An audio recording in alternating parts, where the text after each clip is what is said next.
요즘 이제 양자 물리학이 인기인데 에디슨이나 아인슈타인에 대한 과학이 이제는 무너지고 있습니다. 뭐냐면 그들은 양자를 부인했었는데 지금은 양자가 인정되고 있어요. 그래서 과학계가 지금 아주 난립니다. 부인했던 것들이 입증되고 있기 때문에. 그런데 양자라는 것은 뭐냐면 입자하고 파동이 공존하고 있다, 이런 얘기입니다. 입자는 눈에 보이는 것이고 파동은 보이지 않는 것이잖아요. 그런데 눈에 보이는 것은 보이지 않는 파동에 의해서 이루어진다. 이제 이것이 양자 물리를 얘기하는 것입니다. 그러니까 성경에서 우리가 눈에 보이는 모든 것들은 보이지 않는 것에서부터 만들어졌다, 이 말씀이 그대로 과학계에서 지금 입증해내고 있다는 것입니다. 얼마나 놀라운 거겠어요? 그래서 현상에 의해서 나의 마음이 바뀌는 것이 아니라 내 마음에 의해서 현상이 바뀐다.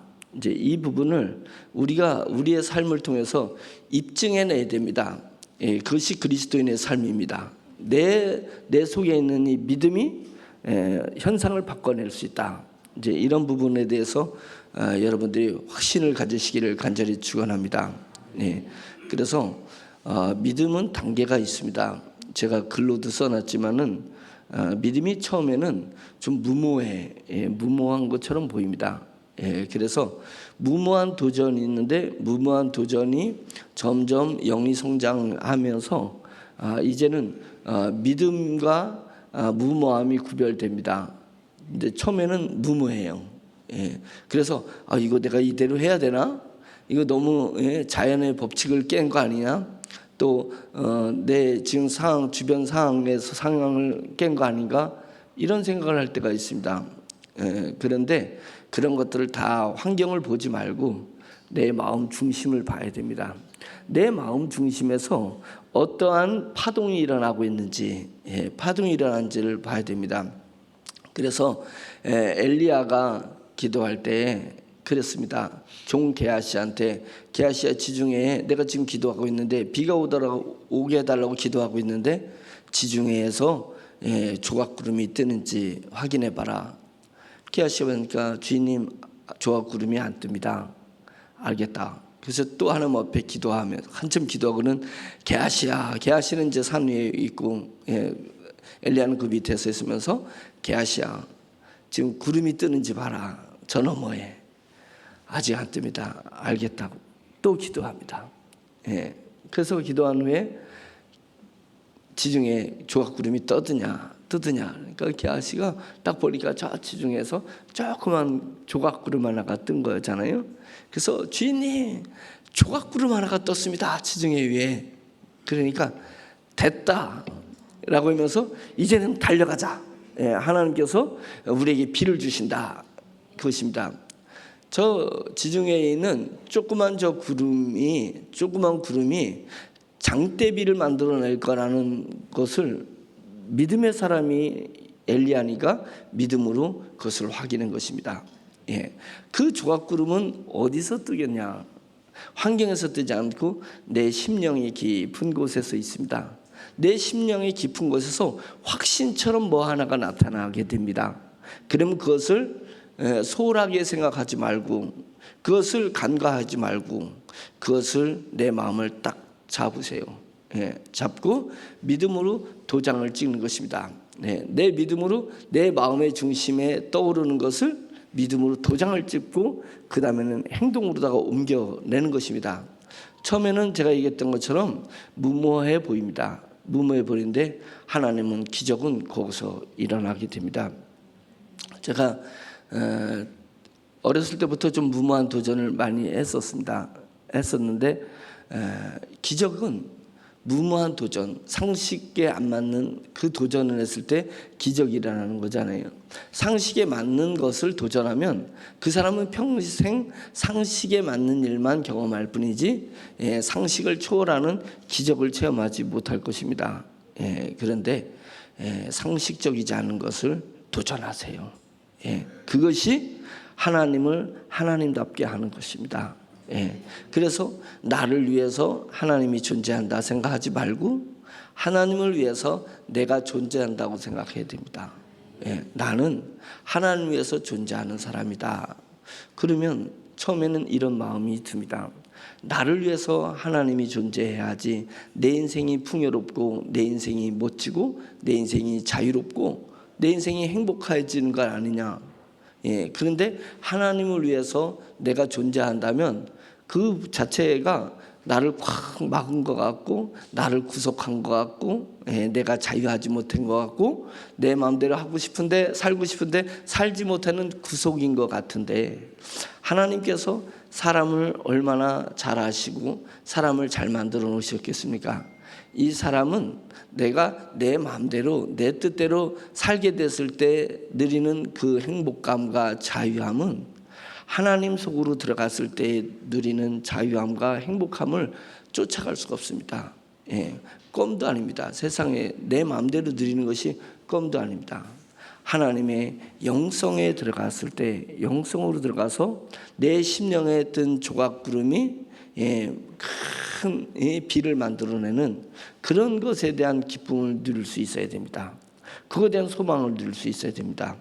그래서 우리가 이제 점점 영성이 올라가면 올라갈수록 자기 영적 자가 커지면 커질수록 외부에 별로 반응을 하지 않는 것입니다. 외부에 반응하지 않고 뭐에 반응하냐면 내부에 반응하는 거예요. 내 속에 반응하는 거예요. 예. 그래서 그런 사람은 독해지는 사람이 아니라 뭐 있는 사람이라고요? 강해지는 사람이에요. 내가 외부에 많이 반응하면 나도 모르게 내가 독해지는 것입니다. 돈이 없는 것에 반응하다 보면 돈에 반응하다 보면 내가 돈에 독해지는 거예요. 건강에 아주 독한 사람도 있어요. 저 사람들 운동을 완전히 독종으로 해. 독종으로 운동을 건강해지고 싶어서 안 다닌 것처럼 그러다가 몸이 도리어 망가져요. 도리어 망가지는 것입니다. 그래서 제가 잘 아는 유명한 분은 이제 가끔 야식을 먹어요. 야식을 라면 뭐 밤늦게 뭐 라면도 먹고 막 커피도 먹고 밤에 그렇게 자기 몸을 망가뜨려요. 왜 그러냐면 내 몸을 늘 건강하게만 가꾸면 진짜 병이 왔을 때 그것을 자기 몸이 못 이겨낸답니다. 그래서 자기 몸을 때로는 한번 무너뜨려 봐야 된다는 거예요. 그게 그 자체는 독이 있을 수 있어요. 야간에 먹는 라면하고 야간에 먹는 커피가 자기 몸에 독이 될 수 있어요. 근데 그 독이 들어왔을 때 내 몸이 충격을 받지만 그 충격받는 것을 내 몸 스스로는 다시 이겨낸다 이거예요. 그래서 충격을 또 이겨낼 수 있어야 돼요. 그래서 나의 체계, 면역 체계가 강해져야 되는 거지. 내가 생각이 건강 생각해가지고 건강에 완전히 독한 사람이 있습니다. 그러면 안 돼요. 돈에 독해져도 안 되고 건강에 독해져도 안 되고. 아이들 보면은 이 친구들한테 독해지는 애들 있어요. 왕따 당하는 것이 두려워가지고 막 친구 말이라면 왕따 당하지 않기 위해서 완전히 독종으로 살아가는 경우가 있어요. 그게 일진들이라든지 불량배로 이렇게 빠져나가는 것입니다. 왜요? 내가 지금 외부 환경에 의해서 내가 움직이는 사람이 됐던 것입니다. 외부의 돈 때문에 내가 생각하고 움직이고 외부의 사람 때문에 내가 생각하고 움직이고 건강 이런 외부에 내가 집중하고 있으니까 나도 모르는 사이에 내가 독해진 거예요. 나만 모르고 있어요. 영으로 볼 때, 영의 사람이 볼 때 아마 하늘의 천군과 천사가 볼 때 야, 이 사람은 참 독해졌다. 뭐 때문에 독해졌어요? 외부의 환경 때문에 독해진 것입니다. 그런데 내 마음의 중심에 내 심연의 깊은 곳에서 떠오르는 그 조각구름을 보려고 하는 사람은 믿음을 보려고 하는 사람은 독해진 사람이 아니라 강한 사람입니다. 강한 사람. 그래서 그 사람들은 있던 돈이 사라져도 꿈쩍도 안 합니다. 많은 자기 친구들이 다 도망가고 해도 꿈쩍도 안 합니다. 욥이 모든 재산을 다 잃고 자기 건강 다 잃으니까 모든 친구들이 다 떠나가서 심지어는 부인마저도 저주하면서 떠나갔잖아요. 야, 네 그 신세가 됐는데도 뭐가 하나님이 좋다고 그러냐? 차라리 하나님을 저주하고 죽어라. 라고 하면서 부인도 도망가 버렸잖아요. 그래서 욥은 아무것도 없었습니다. 그러나 욥은 외부 환경을 보는 것이 아니라 자기 심연에서 역사하시는 하나님을 바라보는 것입니다. 오로지 하나님만 바라보는 것이고 그 하나님에게서 기쁨을 누렸고 그 하나님에게서 용기를 가졌던 사람입니다. 그러니까 그런 사람이 나중에는 하나님께서 그를 크게 사용하셔서 우리 모든 그리스도인들에게, 크리스찬들에게 귀감이 될 수 있는 그런 인물로 만들어 주신 것 아니겠습니까? 그래서 우리는 내면을 볼 줄 알아야 된다. 내면으로 깊이 들어가야지 된다는 것입니다. 아멘. 제가 어제 많이 아팠어요. 아파가지고 야, 오늘 설교할 수 있을까? 막 몸살이 막 세게 오는데 막 장이 틀어지고 막 이러면서 아마 필리핀 일주일 갔다 오면서 먹은 게 이제 안 맞기도 하고 이제 과로가 누적돼 가지고 몸 밸런스가 깨진 것 같습니다. 그런데 약을 안 먹었어요. 이겨내봤어요. 그러면 면역력이 세져 강해지는 사람이, 독한 사람이 아니라 강해지는 사람이 됩니다. 한번 이겨보려고 그렇게 해가지고 밤새 이기고 지금은 그래도 이렇게 설교할 수 있도록 해주셔서 감사한데, 제가 강단에 서서 설교할 때마다 원고 없이 설교하는 것이 어느 때는 내 내면의 하나님을 내가 터치하지 않으면 불안해고 이거 죽으면 어떻게나 이제 이럴 때가 많아요. 죽으면 어떻게나 말이 안 나오면 이게 죽쓰는 거잖아요. 말이 안 나오면 뭔 말해야 될는지 모릅니다. 그런데 그럴수록 내 내면을 이렇게 들여다보면 나를 그동안에 사랑해 주셨고 내 인생을 그동안에 꽉 붙들어 주셨던 하나님을 느낄 수 있습니다. 그래서 그 하나님에게 집중하는 거예요. 어느 날 제가 설교에 대한 부담을 갖고 원고를 쓸 때 하나님께서 원고 쓰고 있는 저에게 무엇을 설교하려고 왜 이렇게 고민하냐, 나를 설명하려고 해야지, 나를. 그래서 설교를 위한 설교가 너무 많이 있는 것 같습니다. 하나님을 설명하면 되는 거 아니겠어요? 우리 마음속에 있는 하나님, 우리 공동체 가운데 계신 그 하나님을 설명하면 그것이 사람의 척도로 봤을 때 잘한 설교냐 못한 설교냐 판단할 수 있지만 우리 하나님은 너 잘했어 이렇게 할 수 있는 것 아니겠습니까?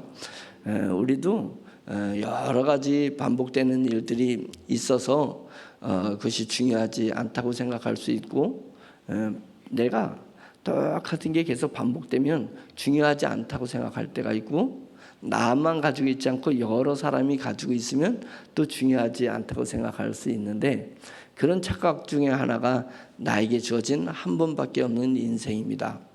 그 인생을 나만 가지고 있는 게 아니라 75억 인구가 다 그 인생이라는 걸 가지고 있다 보니까 나에게 주어진 이 인생이 어느 순간인가 귀하다고 생각하지 않게 돼요. 그것이 매우 큰 착각이고 사단이 역사하는 것입니다. 인생이라는 것은 누구나에게 한 번만 주어진 것입니다. 한 번 주어진 것인데 이 한 번을 세상의 눈에 보이는 것으로 인해서 한 번밖에 없는 내 인생을 그렇게 짜나간다면 불쌍한 거 아니에요? 얼마나 불쌍한 거예요. 그러니까 내게 주어진 인생을 가장 의미 있고 가장 보람되고 가장 멋지게 만들 수 있는 것은 외부로 인해서 내 인생을 만들려 하지 마시고 내 안에서 감지되는 하나님으로 인해서 내 인생을 만들려고 해야 돼요. 내 인생이 하나님으로 물들게 해야 되는 것입니다. 그것처럼 고귀하고 존귀한 게 없고 그것처럼 영광스러운 것이 어디 있겠습니까? 나에게 어차피 한 번 주어진 인생인데 하나님으로 물들게 해야 되지 않냐, 하나님의 빛으로 감싸져야 되지 않겠냐, 이제 그것입니다. 우리가 교회에 오는 이유는 뭐예요? 그거에 대한 도전입니다.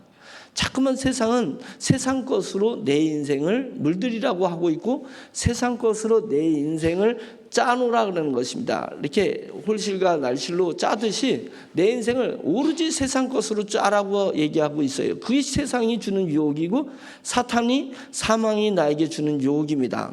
그것에 모든 사람들이 그것에 매몰되어 있고 그것을 추구하고 가고 있을 때 우리는 아니요 라고 얘기할 줄 아네요. 내 인생을 세상에 의해서 물들어 버릴 수 없어. 내 인생을 세상 요소들로 인해서 내 인생을 그렇게 망쳐버릴 수가 없어.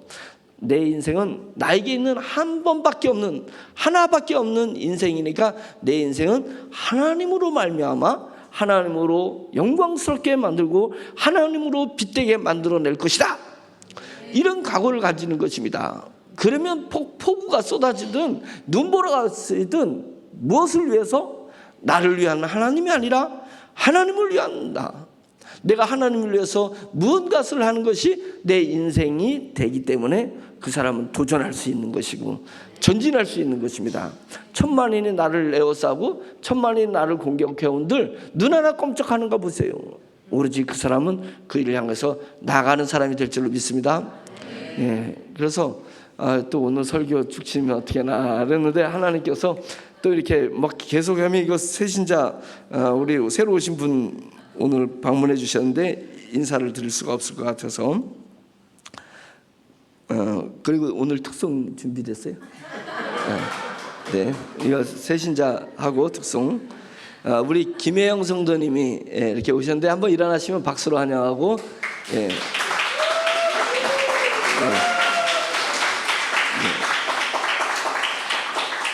기념품 드립니다. 저희 템블러하고 사탕, 당이 있으시면 까서 드시라고. 김혜영, 정채윤 성도님 오셨습니다. 정채윤 성도님. 저희 교회는 몇 번 나오셨다 그러는데 그저 처음으로 다 이렇게 써내주셨습니다. 정채윤 성도님, 권은숙 집사님이 인도하셨습니다. 그 다음에 이규남 성도님 오셨습니다. 이규남 박수를 하겠습니다. 네, 앉으시기 바랍니다. 양지수 성도님이 인도하셨습니다. 자, 오늘 이렇게 교회 방문하는 게 쉬운 일은 아닙니다. 왜 쉽지 않냐면 내 마음이 길들여지 있지 않기 때문에 낯선 일을 하는 것이 쉽지 않고 두 번째는 악한 영들이 눈에는 보이지 않아도 분명히 그 악한 영의 생태계가 있습니다. 그래서 천사의 선한 영의 생태계도 있지만 악한 영의 생태계가 있어요. 그 생태계가 나를 거기서 벗어나지 못하게 하기 때문에 쉬운 일이 아닙니다. 그래서 쉬운 일이 아니기 때문에 뭐냐면 이렇게 생각하면 돼요. 하나님께서 나에게 뭔가를 역사하시는 건가? 이렇게 생각하면 딱 맞을 수 있습니다. 네, 그렇게 생각하면서 내게 이후로 일어나는 현상들을 예의주시해 보시길 바랍니다. 그러면 뭔가 하나님이 역사하지 않으면 외부에서 어떠한 세력이 우리 지구에 역사하지 않으면 우리가 인간이 구원받을 수 없습니다. 그것이 예수 그리스도는 땅에서 난 분이 아니라 하늘에서 나신 분이라고 하셨어요. 주님이 분명히 얘기하셨고 성경에서 구약에서 계속 예언한 것입니다. 오늘 본문도 그 예언 중에 하나인데 예언한 거예요. 그래서 예언에 의해서 예수님이 외부에서 오셔야만이 우리를 죄악에서 구원할 수 있고 인생의 생태계에서 우리를 구원하셔서 하나님의 생태계를 영의 생태계를 우리가 살아내도록 하는 것입니다. 그래서 내가 길들여져 있지 않기 때문에 교회 나오기가 쉬운 일이 아닙니다. 우리가 나와 있으니까 쉽다고 생각하는데 절대 쉽지 않고 그래서 남이 교회 안 나온다고 해가지고 막 이렇게 그 핀잔 주고 막 이렇게 부담 주는 분들이 있어요. 그거는 자의로 전도한 거지 하나님을 의지하고 전도한 게 아닙니다. 절대 사람을 이것도 못 나오냐고 내가 이렇게 막 부탁하는데 더군다나 자기의 권력을 이용해서 하는 사람도 있어요. 자기가 사장이니까 직원은 내 마음대로 해야 되는 것처럼 절대 그러면 안 됩니다. 그래서 그 생태계에 있는 분이기 때문에 나오기 어려운데 그것이 가능한 때는 하나님이 역사하실 때 아니겠습니까? 그래서 멋진 찬양으로 여러분들이 우리 교회 첫 방문하신 것을 축하의 찬양을 올려드리겠습니다. 하나님께서는 마음의 중심을 보시지 노래를 잘하는 것 보는 건 아닙니다. 그래서 노래를 잘해도 중심으로 잘해야 되고 노래를 못해도 중심으로 못하는 게 하나님 안에서는 잘하는 것입니다. 그래서 하나님께서 사람을 구원하시기로 작정하신 것은 사람이 타락했을 때 다시 아담과 하와가 타락했을 때 없애버리고 아담 한 번 만드신 분이 또 만드는 게 뭐가 어렵겠어요. 또 만들으시면 될 거 아니에요. 아담을 만들으셨듯이 아담 제2의 아담을 또 만들고 제2의 하와를 만들어서 인류를 죄 없는 인류로 만들어 버리시면 될 건데 하나님이 그러시지 아니하고 죄 있는 아담과 하와를 통해서 우리가 죄 가운데서 태어나게 하시고 죄 가운데서 살게 하셨습니다. 그 하나님의 놀라운 비밀을 우리가 아는 것이 복음입니다. 왜 하나님은 우리를 죽이지 아니하시고 죄 가운데 살게 하실 건가? 그것은 죄 가운데 사는 우리를 위해서, 우리의 죄를 위해서, 우리를 구원하시기 위해서 하나님께서는 예수 그리스도를 이 땅에 보내신다는 것. 다르게 말하면 하나님의 자신이 하나님의 희생을 통한 사람의 존재를 만들어내시기 위해서 그런 것입니다. 저는 이 비밀을 깨달으면서 너무 은혜가 됐었습니다. 그래서 죄가 많은 곳에 은혜가 넘친다라는 것은 뭐냐면 죄가 많이 진 사람일수록 탕감받은 게 많잖아요. 탕감받는 게 많기 때문에 하나님 앞에 하염없이 눈물을 흘리고 하나님 앞에 하나님이 자기 죄를 위해서 죽으셨다는 것에 대해서 감격하고 또 감격하는 것입니다. 그래서 우리가 하나님을 창조주로 바라보게 하는 것이 아니라 하나님을 아버지라고 바라보게 하는 것입니다. 아버지 같은 아버지상은 무엇 때문에 아버지상이 나올까요? 우리 아버지에 대해서 여러분들 머릿속에 내 아버지상에서 우리 아버지는 아버지 같지도 않아 라고 하는 것, 아니면 우리 아버지나 우리 엄마는 엄마 같아 라고 하는 것의 기준이 뭐예요? 그 기준은 놀랍게도 희생입니다. 나를 위해서 희생해 주는 아버지가 느껴질 때는 그때 아버지 같음을 알게 되는 거예요. 근데 아버지는 전혀 나를 위해서 희생한 적이 없어. 자기를 위해서 자식이 존재하는 것처럼 생각하고 맨날 자식을 혼내고 부리고 그런 아버지는 내 마음속에 아버지 같은 존재로 느껴지지 않는 것입니다. 왜 그러냐면 아버지나 어머니는 하나님의 모델이기 때문에 그렇습니다. 하나님의 표상이에요. 눈에 보이는 하나님인 것입니다. 그래서 하나님께서는 부모에게 하나님의 모습을 넣어주는 거예요. 하나님의 마음을 넣어주는 거예요. 그래서 물이 위로 흐르지는 않고 물은 아래로 흐르듯이 사랑은 아래로 흐르게끔 만들어 놨는데 그 사람이 아래로 흐르는 자기 자녀를 위해서 사랑과 희생을 하지 못했을 때 아버지답지 않은 것입니다. 하나님답지 않다라는 얘기입니다. 다르게 얘기하면 내가 믿는 하나님, 여러분이 믿는 하나님은 어떤 하나님이냐면 나를 위해서 희생하시는 하나님, 나를 위해서 희생하기를 두려워하지 아니하고 꺼려하지 않으시는 그 하나님을 내가 믿고 있는 것입니다. 그래서 내가 죄를 짓고도 하나님 앞에 나갈 때는 담대히 나가는 것입니다. 처음에는 내가 죄를 지면 하나님 앞에 나갈 때 주저 했었습니다. 그런데 하나님의 마음의 깊이를 점점 알면 알수록 내가 죄를 짓고도 하나님 앞에 담대히 나갈 수 있는 그런 용기와 힘, 그런 느낌이 가지고 있습니다. 이것이 기쁨이고 이것이 신앙의 능력이라는 것을 우리가 알 수 있기를 간절히 바랍니다. 그래서 사람 앞에 나가기 주저하지만 늘 하나님 앞에 나가는 데 있어서는 우리가 담대하고 내 마음의 솔직한 것을 하나님 앞에 다 아뢰을 수 있는 것입니다. 이것이 정말 멋진 것이고 그것을 소유한 그리스도인이 되어야 돼요. 그것을 진행할 수 있는 그리스도인이 되어야 되는 줄 믿습니다. 오늘 본문은 대속죄일을 얘기하는 것입니다. 대속죄일이라는 것은 대자는 왜 붙였냐면 작은 속죄일도 있고 대속죄일도 있다는 것이 아니라 속죄일인데 이 속죄일은 1년 중에 가장 큰 날이다라고 해서 대자를 붙였습니다. 가장 큰 날이라. 그 가장 큰 날이 왜 가장 큰 날이냐면 우리 이스라엘 백성 광야에 있는 200만 명의 이스라엘 사람들의 죄를 그날 하나님께서 다 씻어주신다라고 약속한 날이 대속죄일이니까 그 대속죄일은 너무나도 귀한 날이다. 귀한 날이다. 그럼 대속죄일이 하나님께서 대속죄를 만들고 이 대속죄일은 온 이스라엘 죄 너희들의 모든 죄를 내가 하루 만에 다 씻겨줄 것이다. 그럼 그 전에는 어떻게 자기 죄를 씻었냐면 자기 죄가 기억날 때마다 말하자면 깨우쳐질 때마다 자기가 양이나 소나 아니면 가난한 사람은 산에 가서 산비둘기 산비둘기 잡기 위해서 막 헤매면서 산비둘기를 잡아서 내 죄를 위해서 이 산비둘기라도 바쳐야지 된다 이렇게 한 것입니다.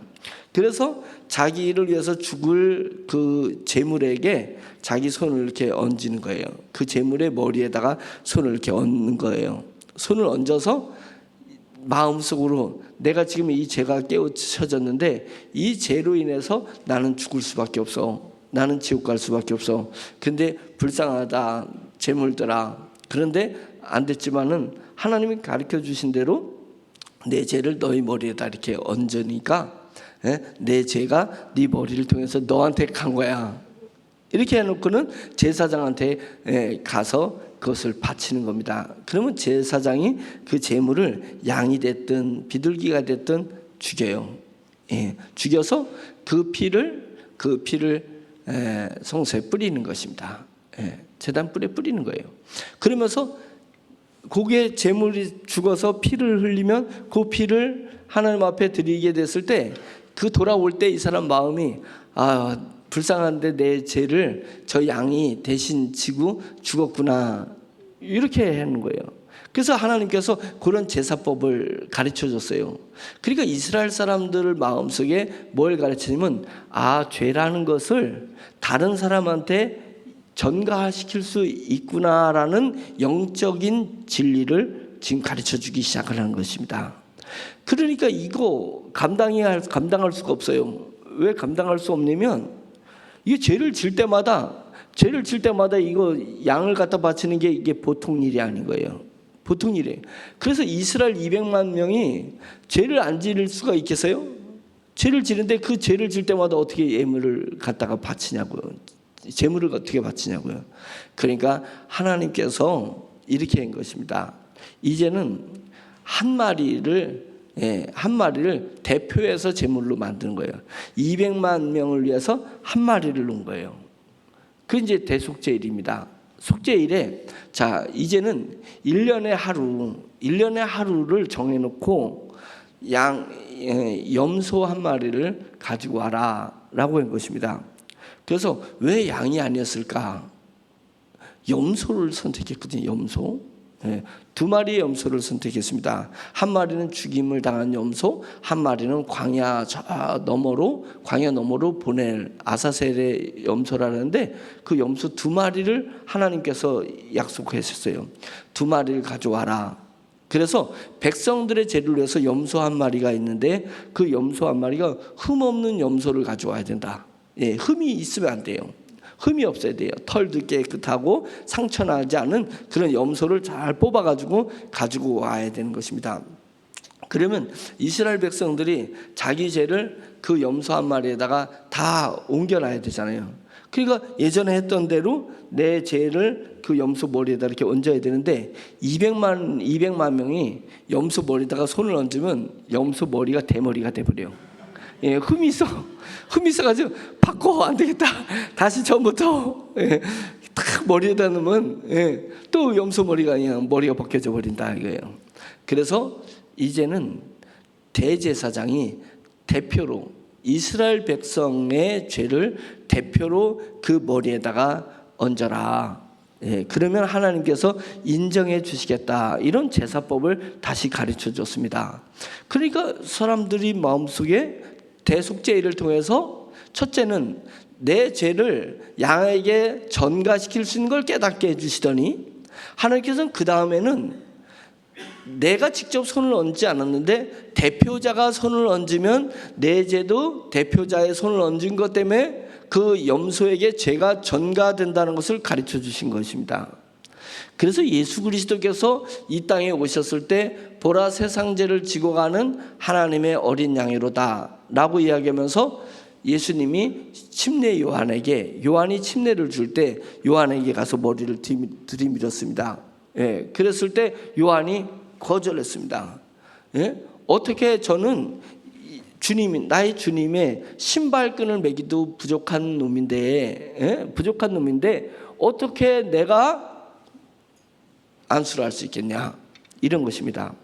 근데 네가 안수하지 않으면 나랑 관계가 없다. 네가 안수해서 하나님의 뜻을 이루어야 된다라는 것입니다. 그래서 놀라운 것이 뭐냐면 침례 요한은 제사장의 자녀였습니다. 침례 요한이 제사장의 자녀로서, 그래서 이전의 제사장과 이후의 제사장을 대표해서 침례 요한이 예수님에게 안수를 한 것입니다. 그래서 1년 대속죄일은 염소한테 대제사장이 안수한 것은 1년 이스라엘 백성들의 죄를 전가시키기 위해서 대제사장이 손을 얹은 것입니다. 근데 성경에서는 영적으로 해석하는 것은 뭐냐면 침례 요한이 예수님의 머리에 손을 얹어서 안수하여서 침례를 주게 한 것은, 그것은 인류의 죄, 예, 우리가 그것에 대해서 믿음을 가져야 됩니다. 내 죄를 위해서 양 한 마리가 죽어야 됐던 전가시키는 것을 진리를 깨닫게 했다면, 우리의 이스라엘의 1년치 죄를 제사장이 손을 얹어서 1년치 죄가 그 염소에게 전가되는 것을 알게 하셨다면, 우리의 믿음은 그것을 통해서 점을 이렇게 찍다 보면 그 다음 점이 어디에 찍혀야 되는지를 예측할 수 있는 것처럼 이제는 우리가 복음을 예측해야 되는 것입니다. 복음이 왜 구약의 제사를 계속 진행해서 복음을 얘기하려느냐면, 요한이 예수님의 머리에 손을 얹은 이 놀라운 사건은 이제는 그 시대의 사람들뿐만 아니라, 그리고 1년치의 죄뿐만 아니라 과거의 사람이나 현재의 사람이나 미래의 사람, 오로지 하나님을 주로 고백하는 하나님의 백성들의 모든 죄를 예수님의 머리에다가 얹어버린 것입니다. 예, 그래서 하나님이 세상을 이처럼 사랑하사 독생자를 주셨으니 누구든지 주를 믿으면 멸망치 않고 영생을 얻게 하려 합니다. 멸망하는 것은 죄의 대가로 멸망하는 것인데, 죄의 문제가 우리에게 해결된다면 우리는 영생을 얻게 되는 것입니다. 예, 영원한 영광의 나라에 들어갈 수 있는 것입니다. 이것을 실현하기 위해서, 이 예수 그리스도를 실현하기 위해서 하나님이 아담과 하와가 죄를 졌을 때 죄를 지은 아담과 하와를 죽이고 다시 아담을 흙으로 빚어서 만드시고 아담에게서 갈비뼈를 빼서 하와를 다시 만드실 수 있음에도 불구하고 하나님이 그렇게 하지 아니하시고 결국은 죄를 없애는 방법을 하나님이 간구하시면서 하나님 자신이 육신의 모양을 입고 이 땅에 오셔서 인간의 모든 죄를 대표적 제사장인 요한을 통해서, 침례 요한을 통해서 예수님이 죄를 그 머리에 다 뒤집으신 후에 십자가에 달리시는 것입니다. 십자가에 달리기. 그래서 과거의 죄와 현재의 죄와 미래의 죄를 감당하기 위해서 예수님은 십자가에 달리셔서 땅에서 죽은 것도 아니고 하늘에서 죽은 것도 아니고 땅과 하늘을 연결시키는 그 십자가에서 예수님의 발이 땅에 닿지 않은 공중에서 죽는 그 형을 받게 된 것입니다. 어쩌면 십자가형은 예수님의 죽음을 예고하기 위해서 어떤 로마 통치자에게 지혜를 줬기 때문에 십자가형이 만들어진 것일 것입니다. 십자가형은 우연히 만들어진 거지만 하나님의 세계에서 그것은 우연이 아니라 하늘과 땅을 연결시키기 위한 죽음으로서 십자가만한 형들이 없었기 때문에, 예수님은 사람이시기 때문에 양처럼 이렇게 죽는 건 아니잖아요. 그래서 예수님은 십자가에서 죽으시는 것입니다. 예, 그리고 옆구리에 창이 찔려서 물과 피를, 있는 모든 물과 피를 싹 빼내는 것입니다. 왜냐면 제사의 지내는 이스라엘의 그 할랄 제도에 의하면 양의 피를, 우리는 피를 먹잖아요. 이스라엘은 양에 있는 모든 피를 빼버린 겁니다. 예. 이 정맥을 딱 끊어가지고 동맥에서 나간 모든 피가 정맥을 통해서 다 쏟아지도록, 그 쏟아질 때까지 안 죽어요, 양이. 예. 죽지 않아야지 심장이 뛰면서 피를 다 쏟아낼 거 아니에요. 그래서 중요한 것은 뭐냐면 희생 제물로 쓰는 죄값을 받은 그 양은 그 피를 하나도 몸에다 남기지 않고 다 쏟아냈다는 것입니다. 그래서 예수님께서는 다른 십자가에서 죽는 사람은 옆구리에다가 창을 찌르지 않아요. 예. 그래서 그것에서 말라 죽게 만들어 버립니다.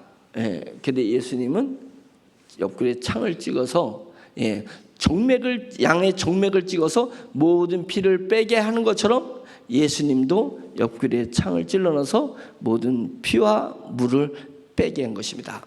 왜 그러냐면 육체의 생명은 피에 있습니다. 육체의 생명이 피에 있으므로 피가 죄를 사하느니라. 이 말씀이 기록되어 있는 것입니다. 그래서 우리가 우리의 죄를 거기에다가 얹는 얘기는 뭐냐면 그의 피에 죄를 얹었다는 것입니다. 그래서 예수 그리스도의 피에 죄를 얹어서 예수 그리스도께서 피를 다 쏟는 죽음을 가지고 과거의 사람, 현재 그 당시의 사람, 미래의 사람의 모든 죄를 사하게 된 것입니다. 그래서 정말 그럴까? 근데 믿음을 갖게 된다면, 예수님의 죽음에 대한 믿음을 갖게 된 다음에는 제가 주님 앞에 나갔을 때 죄에 대한 죄에 대한 두려움에서 자유를 누리기 시작했다는 겁니다. 자유를 누리기 시작해요. 그래서 우리가 내 속에 있는 믿음을 확인해 보세요. 믿음을 확인해 보면 그 믿음 속에서 자유를 누리게 됩니다. 그래서 하나님의 사람은 자유하는 사람입니다. 뭐에서 자유하는 사람은 하나님 앞에서 죄에 대해서 자유하는 사람입니다. 하나님 앞에서 죄에 대해서 자유하는 사람. 제가 굳이 이 얘기를 하는 것은 뭐냐면 사람 앞에서 죄에 대한 사명 책임은 가져야 된다는 거예요. 책임을 가져야 되는 거예요. 우리가 하나님 앞에서 죄에 대한 자유를 누리는 사람은 그 자유와 함께 권한과 함께 뭐가 있냐면 책무가 따릅니다. 그 사람은 사회를 향해서 자기에 대한 죄에 대한 책임을 다하려고 노력한 사람으로 바뀌어버린다는 것입니다. 그렇지 않으면 이 죄에 대해서 사회에 대한 책임감을 누리지 못하면 그런 그리스도인들은 싸가지가 없는 그리스도인인 거예요. 싸가지가 없는 그리스도예요. 세상이 그렇게 얘기하는 거예요. 우리가 하나님 앞에서 진정한 하나님 앞에서 믿음의 자유를 누립니까? 죄에 대한 자유를 누립니까? 그것은 세상을 향한 하나님이 우리에게 책임을 주어진다는 것을 알게 되는 거예요. 그래서 그런 사람은 소명감으로 세상을 살아가는 사람입니다. 소명감으로 살아가는 것입니다. 하나님 앞에서 자유를 누리며 세상을 향해서 소명감으로 살아가는 것입니다. 그래서 이 대속죄일을 만들어 놓고 대속죄일에 제사장이 그 염소에다가 머리에다가 손을 얹어요.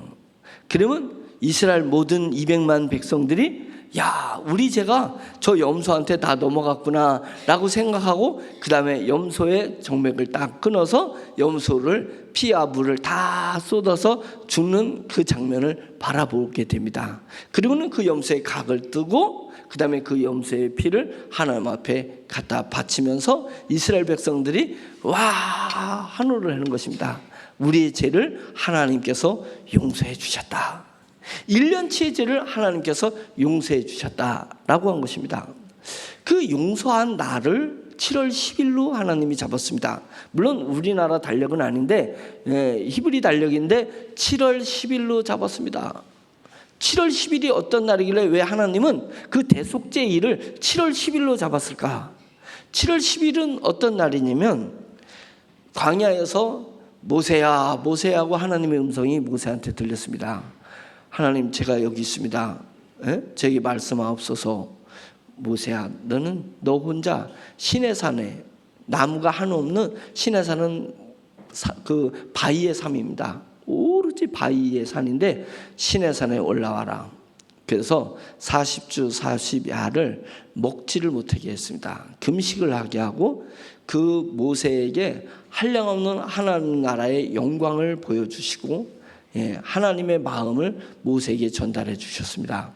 그리고 그거에 대한 대표성으로서 십계명을 돌판에 불꽃이 막 치면서 돌판에 십계명을 기록해 주셨습니다. 그래서 너는 이 내가 너에게 지시한 이 말씀을 규율을 가지고 이스라엘에 가서 이것을 지키도록, 이것을 중심으로 살 수 있도록 모세에게 명령을 했습니다. 그래서 모세가 40주 40야를 먹지를 못했으니까, 금식을 했으니까, 그건 하나님이 능력 주지 않으면 물도 없이 어떻게 이렇게 살았겠어요? 진짜 하나님의 영광과 능력으로 그렇게 했습니다. 그 돌판을 가지고 다 기대하며 하나님이 우리 백성을 이렇게 선택하셔서 우리를 위해서 10가지의 말씀을 주셨다라는 그 뿌듯함, 그 감격을 가지고 이것을 내 백성들한테 선언하면 내 백성들이 얼마나 기뻐할 건가, 내 백성이 이것을 지키면 하나님 앞에 얼마나 멋지고 아름다운 백성이 될 것인가, 이 기대에 부풀어 가지고 돌판을 가지고 딱 오는데 시끄러워요. 온 이스라엘이 시끄러웠습니다. 왜 이렇게 시끄럽지? 그래서 시내산에 내려가서 이스라엘 백성들이 광야에 텐트 치고 있는 그 언덕 위에 딱 올라왔을 때 그들이 춤을 추면서 금송아지가 하나님이라고 생각하고 그 금송아지를 애굽에 있는 애굽 사람들이, 이집트 사람들이 금송아지를 신으로 섬겼던 그 똑같은 모습으로 금송아지를 신이라고 해서 그들한테 금송아지한테 경배하고 예배드리는 모습을 보고 이 모세가 참을 수가 없었습니다. 그 실망감에 참을 수 없어서 그 자리에서 십계명, 하나님의 십계명을 바위에다가 내리쳐버렸습니다. 그래서 십계명이 산산조각이 나버렸어요. 산산조각이 나버렸습니다. 그런데 하나님께서는 모세에게 십계명을 왜 깨셨냐고 책망한 적이 없습니다. 책망이지. 왜 그래요? 모세의 마음이 하나님의 마음이었기 때문에 그렇습니다. 모세는 하나님의 마음을 닮은 지도자상이 40주 40야를 금식하면서 그 모습을 갖게 된 것입니다. 그러면서 돌판을 다 깨버렸습니다. 그리고 이스라엘을 회개하게 하고 그 다음에 죄의 대가를 닦게 한 다음에 다시 모세를 하나님이 부르십니다. 모세야, 다시 와라. 그래서 다시 모세가 시내산에 가서 또 40주 40야를 금식을 하며, 금식한 후에 하나님께서 십계명을 다시 돌판에 십계명을 또 새겨주셨습니다. 새겨주신 십계명을 가지고 이스라엘 백성이 온 날이 7월 10일이었습니다. 그래서 하나님께서 내가 이스라엘 백성을 사랑하여서 땅의 말에 살아가는 사람들, 땅의 생각으로 살아가는 사람에게 하늘의 말을 전하고 하늘의 생각과 하늘의 마음을 전하는 그날이 7월 11일이라는 거예요. 그래서 그 7월 10일을 대속죄일로 정하고 온 이스라엘 백성의 죄를 7월 10일 날 내가 다 사해 주리라. 사해 주리라. 이렇게 했던 것입니다. 그래서 7월 1일은 10일 전에 나팔절이라서 나팔을 그냥 온 이스라엘의 진영에 나팔을 불게 한 것입니다. 왜요? 이제 대속죄일이 열흘 앞으로 다가왔기 때문에 마음의 준비를 하라. 마음의 준비를 하라. 우리에게 1년 중에 가장 존귀하고 가장 귀하고 죄에 대해서 해방할 수 있는 이 날이 드디어 오고 있으니 준비하라 해서 나팔을 10일 동안에 부르는 것입니다. 온 이스라엘이 온 진영에 시끄럽게 나팔이 부르는 거예요. 나팔이 불수록 그들이 몸을 단장을 하고 그 다음에 마음을 추리고 그래서 대속죄일을 기대하게 했던 것입니다. 그것입니다. 자, 양을 잡은 그 대속죄일에 양을 잡은 양의 피를 가지고 대속죄일에는 1년에 한 번 지성소로 들어가는 날입니다. 지성소가 이스라엘에 이렇게 텐트가 있는데 텐트의 저 깊은 곳에 지성소가 있습니다. 계달의 가죽 검은 가죽을 가지고 온통 그 천막을 쳐놨습니다. 그래서 거기서는 세상의 빛이 하나도 안 들어갑니다. 왜 하나도 안 들어요? 세상의 빛이 필요 없는 공간이라는 것입니다. 왜냐면 그곳은 하나님의 영광이 비추는 곳이기 때문에 그렇습니다. 그러면서 천국을 우리가 얘기할 때 뭐라고 했냐면 천국에는 해와 달이 필요가 없다. 왜냐면 하나님의 보좌에서 비치는 하나님의 영광이 빛이 천국을 비추고 있기 때문에 천국에 있는 모든 백성들은, 천국에 가 있는 모든 사람들은 하나님의 영광의 빛으로 영의 세계를 볼 수 있기 때문에 그렇습니다. 그래서 세상의 태양과 세상의 달과 같은 빛이 천국에서는 필요 없는 것이 하나님의 영광의 빛이 비치는 곳이기 때문에 그렇습니다. 그래서 성소에는 등잔이 있는데 지성소에서는 어떤 빛도 없습니다. 어떤 빛도 그곳에는 존재하지 않습니다. 그리고 깜깜한 암흑 가운데, 그 가운데 금으로 만들어진 법궤가 있습니다. 금으로 만들어진 법궤. 그 얘기 뭐냐면 법궤가 이만한 뒤지라고 생각하면 되죠. 우리 뒤지.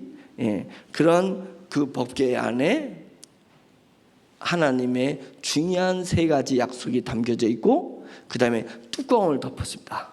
뚜껑을 덮었는데 그 뚜껑에는 천사 2개 천사가 잘 날개를 피고 있는 모습으로 조각을 해놨습니다. 그 천사가 날개 핀 딱 그 밑에, 뚜껑 밑에는 이렇게 홈이 있습니다. 다르게 얘기하면 피를 쏟더라도 넘치지 않도록 턱이 있습니다. 턱이 있는 이게 속죄소가 있습니다. 속죄소는 뚜껑에 있는 거예요.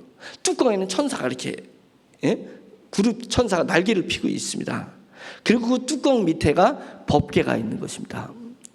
그 법궤가 있는데 이 법궤 안에 중요한 3가지가 있습니다. 제가 여러분들한테 얘기해 드리려는 것이, 첫째는 십계명이 들어가 있습니다. 그 돌판 2개가 그 법궤 안에 들어가 있었습니다. 그리고 두 번째 그 십계명은 제가 얘기했잖아요. 하나님께서 이스라엘을 사랑하셔서 세상의 법대로 사는 것이 아니라 하나님의 법, 영의 법, 천국의 법대로 살아가라고 주신 십계명이 그 안에 들어가 있습니다. 두 번째는 만나가 들어가 있습니다. 만나. 이스라엘 백성들이 광야에서 만나는데 이것이 쌀가루 같은 것들이랍니다. 쌀가루. 근데 이것이 너무 만나가 맛있어요. 달달해요. 만나흐. 만나흐예요. 원어로 하면 그 만나흐가 뭐냐면 무엇이냐, 이것이 하늘에서 새벽에 막 떡가루가 떨어져 가지고 이 떡가루를 이스라엘 박사님이 먹었는데 너무 맛있는 거예요. 케이크가루 같이 너무 맛있는 거예요. 그게 너무 맛있으니까 만나흐. 이것이 무엇이냐, 만이 무엇이냐, 나흐 이것이 이것이 무엇이냐, 이렇게 좋은 것이 이 사막에서 하나님이 우리에게 은혜를 주셔서 이 만나를 먹게 하신 이 은혜가 얼마나 놀랍냐, 이것입니다. 그 만나가 그 법궤 안에 있었습니다. 또 하나가 뭐냐면 아론의 쌍난 지팡이가 있습니다. 아론의 쌍난 지팡이인데 싹이 나 있어요. 다 죽어. 지팡이가 뿌리가 없잖아요. 뿌리가 없는데 그 지팡이에서 싹이 났습니다. 그 얘기 뭐냐면 광야에서 레위인 중에서도 아론의 집안이 제사장을 대를 이어서 하는 대제사장이 됐습니다. 근데 레위 지파 중에 고라라는 그 지파가 있습니다. 그러니까 고라라는 집안이 있습니다. 12지파 중에 레위 지파 중에 고라라는 집안인데, 우리는 왜 맨날 성전에 가서 성막에서 시중 두는 일, 레위 지파니까 시중 두는 일만 하고 아론의 집안은 계속 제사장이 돼가지고 멋진 세마포 옷을 입기도 하고 뭐 이랬다는 거예요. 모든 시선이 레위 집안에만 하고, 우리는 같은 레위 지파인데 우리는 맨날 시다 만드는 거, 시다. 이거 돼서 모세와 아론에게 항거를 한 것입니다. 쿠데타가 일어난 것입니다. 그래서 하나님께서 땅에서 불을 뽑아 올려가지고 그 반역에 그 참여한 사람들 200몇 명을 싹 죽여버립니다. 불을 지르고. 그리고 그것에 다른 지파에서 맞아. 왜 그러면 레위 지파만 이렇게 해야 돼? 예? 우리 다른 11지파도 뭐 예배 드리는데 우리도 뭔가 주도적으로 해줘야 되는 거 아니냐? 왜 하나님은 레위 지파에만 이렇게 편파적으로 제사를 드리는 일을 하겠냐? 다른 지파까지 동조했던 사람들이 있습니다. 예? 만 몇백 명이 제가 정확히는 모르는데 동조했을 거 아니에요. 레위 지파에 동조한 자들을 다 연병에 걸려서 죽게 만들었습니다. 연병, 그게 고라당의 쿠데타예요. 예? 쿠데타가 일어난 것입니다. 누구에게? 모세와 아론의 권위에 도전했습니다. 예? 그것은 하나님에게 도전한 것입니다. 그랬을 때 하나님께서 그렇게 죽였어요. 죽였는데도 불구하고 그들이 깨닫지를 못하고 계속 마음 한켠에 왜 하나님은 레위 지파의 아론 집안만 절해야 되냐 놓고 우리 지파는 뭐냐 이제 이렇게 됐던 것입니다. 그 당시에는 땅을 분배를 받기 전이니까 집중하는 지파 레위 지파 같은 경우는 집중됐고 나머지 지파는 허접한 그런 허접한 지파처럼 느껴졌을 거예요. 그러니까 막 난리가 난 것입니다. 그래서 하나님이 저주하니까 대놓고는 쿠데타를 못 일으키지만 마음속으로 그것이 영 캥겼던 거예요. 그러니까 하나님께서 모세에게 얘기를 했습니다. 모세야, 너는 12지파의 수장들은 이 상징적으로 지팡이를 가지고 있습니다. 수장의 상징이잖아요. 그 마른 지팡이들을 수장마다 하나씩 다 걷어라 그랬습니다. 그래서 12개의 지파 걷고 거기다 다 이름을 써. 누구의 지팡이라는 걸 이름을 다 써라. 다 썼습니다. 그리고 그 암흑 속에 있는 그 지성소에 법궤만 있다 그랬잖아요. 그 법궤 앞에 12개를 쫙 나열해라 그랬습니다. 그리고 다시 그 다음날 지팡이를 찾으러 와라. 그 전날 그래서 지팡이를 12개를 쫙 놨습니다. 놨더니 그 다음날 하루 지나고서는 딱 갔어요. 갔더니 아론의 지팡이에서는 다른 지팡이는 죽은 지팡이니까 죽은 나무이기 때문에 아무 증상이 없는데 아론의 지팡이에서 싹이 나고 이파리가 나고 거기에 살구 열매가 맺힌 겁니다. 하루 만에 살구 열매가 맺혀요. 이런 사건이 또 있었잖아요. 요나서에도 나오잖아요. 요나가 니느웨 성의 언덕 위에서 니느웨 성 하나님이 분명히 멸한다고 말씀하셨으니까 저는 그냥 우리를 지배했던 저 꼴보기 싫은 그 니느웨 아수르 니느웨가 멸망하는 걸 내가 보아야 되겠다 해서 언덕에서 딱 보려고 하는데 햇빛이 얼마나 쬐는지 야 이거 햇빛을 가리기 위해서 저쪽에 갈까? 그 저쪽에 가 있으면 그늘에 가면 니네 멸망한 거 못 보겠고 에이 햇빛에 요나가 돼버리니까 햇빛에 내가 그냥 끌기나 마나 나는 니네 멸망하는 걸 보리라.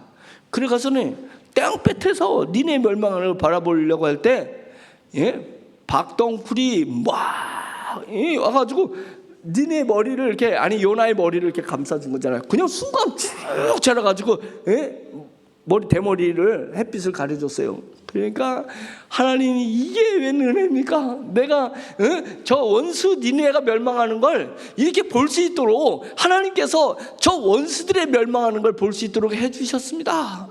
이러고 기뻐했는데 그냥 하나도 멸망하지 않는 거예요. 그 요나가 막 원망하는 거예요. 하나님 왜 저 니네가 내가 계속 이렇게 보는데도 멸망하지 않습니까? 라고 하니까 벌레가 막 와가지고 그 박농쿨을 벌레들이 그냥 다 갉아먹어가지고 햇빛이 다시 요나의 머리에 이렇게 대머리에 이렇게 비친 거예요.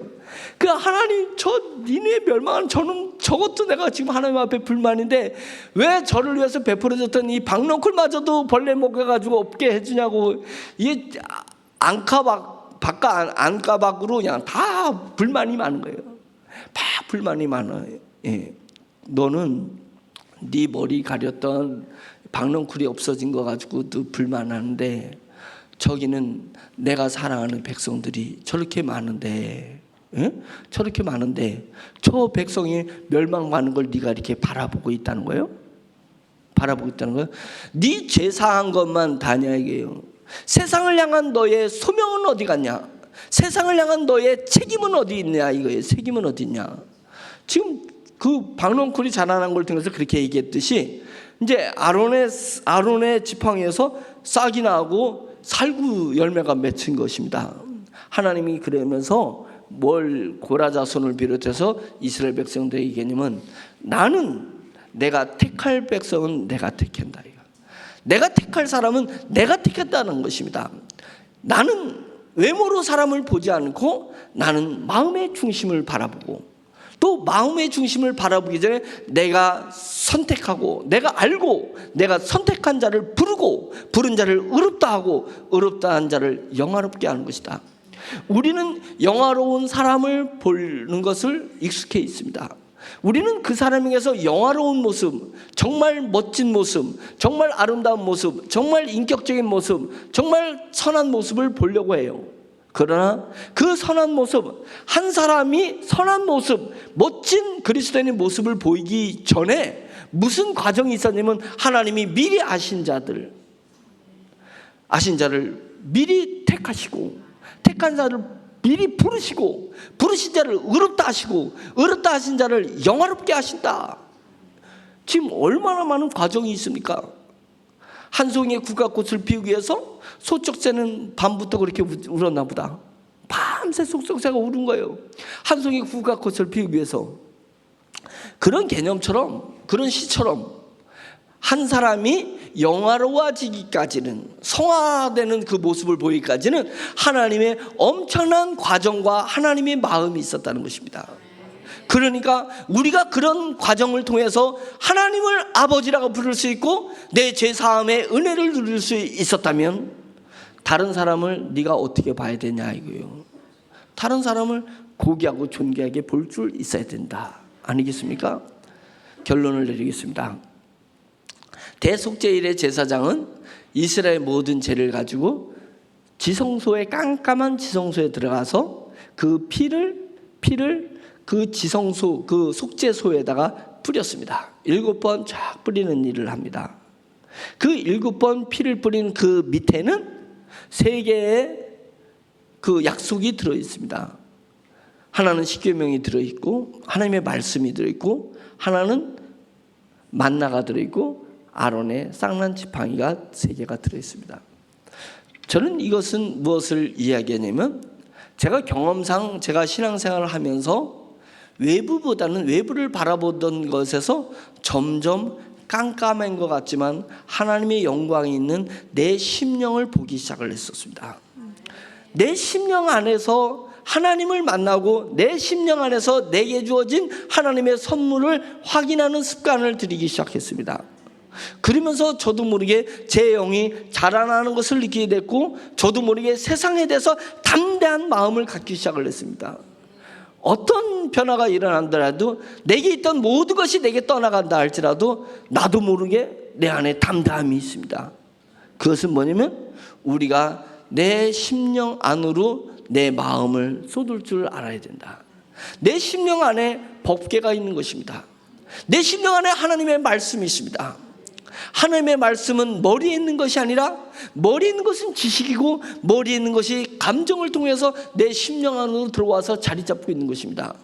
저희 여러분 심령에 어떤 말씀이 있습니까? 저희 심령에 하나님의 어떤 말씀이 자리 잡고 있길래 우리가 어떤 인생을 살아내는 것입니까? 하나님이 나를 사랑하시고 하나님이 나를 선택하시고 하나님이 나를 위대하게 하시는 나를 영화롭게 하시는 주님의 말씀들이 내 안에 있다면 나는 내 인생을 이렇게 엉망으로 살지 않을 것이다. 내 인생을 한 번밖에 없는 내 인생을 매우 값지고 의미 있고 영광스러운 인생으로 만들어낼 것이다. 그것이 내 심령에 말씀이 하나님의 말씀이 살아있다면 그런 인생을 각오하지 않겠어요? 우리 안으로 들어봐야 됩니다. 내 눈이 바깥을 보지 말고 내 심령 안을 볼 줄 알아야 됩니다. 그곳에서는 고요함이 있습니다.